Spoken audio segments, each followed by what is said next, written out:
Hi అండి. నా పేరు క్లింటన్. నేను ఇవాళ రాజీవ్ గాంధీ ఇంటర్నేషనల్ ఎయిర్‌పోర్ట్‌లో ఉన్నాను. హైదరాబాద్ టు ఖతర్ ఫ్లై చేస్తున్నాను. నేను జర్నీ చేయబోయే ఎయిర్‌లైన్ వచ్చేసి ఖతర్ ఎయిర్వేస్.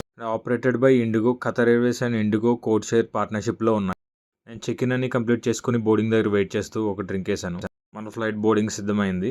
మన ఫ్లైట్ నెంబర్ వచ్చేసి 737 max 800 next generation. Boarding pass checking అయితే అయిపోయింది. Let's get on board.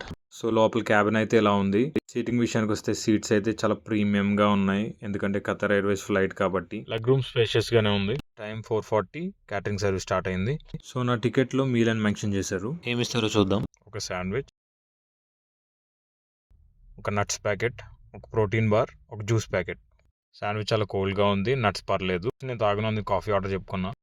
Coffee cup మీద కోట్స్ చాలా బాగున్నాయి. అలా సైడ్ ను వ్యూ ఎంజాయ్ చేస్తూ స్లీప్ వేసా. ఖతర్ ఎయిర్వేస్ ఫ్లైట్స్ లో ఫుడ్ అంత ప్రీమియం ఉంటుందో నెక్స్ట్ వీడియోలో చూపిస్తాను. Also around 150 flights weekly Qatar Airways flights IndiGo operate చేస్తుంది. ఒక 20 ఫ్లైట్స్ హైదరాబాద్ నుంచి ఆపరేట్ చేస్తుంది. అండ్ ల్యాండింగ్ స్మూత్గా అయింది. దోహా ఖతర్ హమాద్ ఇంటర్నేషనల్ ఎయిర్పోర్ట్కి రీచ్ అయిపోయాం. సో అరైవల్ రీచ్ అయిపోయాం. బోర్డ్ ఆఫ్ అవుతున్నాం. ఆల్రెడీ ఇక్కడ అరైవల్ లైనప్లో 2 737 మ్యాక్స్లు ఉన్నాయి. అండ్ మీరు చూడవచ్చు మన 737 మ్యాక్స్ ద బ్యూటీ. టైల్ కూడా సూపర్గా ఉంది. అండ్ ఇప్పుడు ఎయిర్పోర్ట్లోకి వెళ్ళిపోతున్నాం. ఎయిర్పోర్ట్ సర్వీస్ బస్సులో. Bye bye. నెక్స్ట్ వీడియోలో కలుసుకుందాం. సబ్స్క్రైబ్.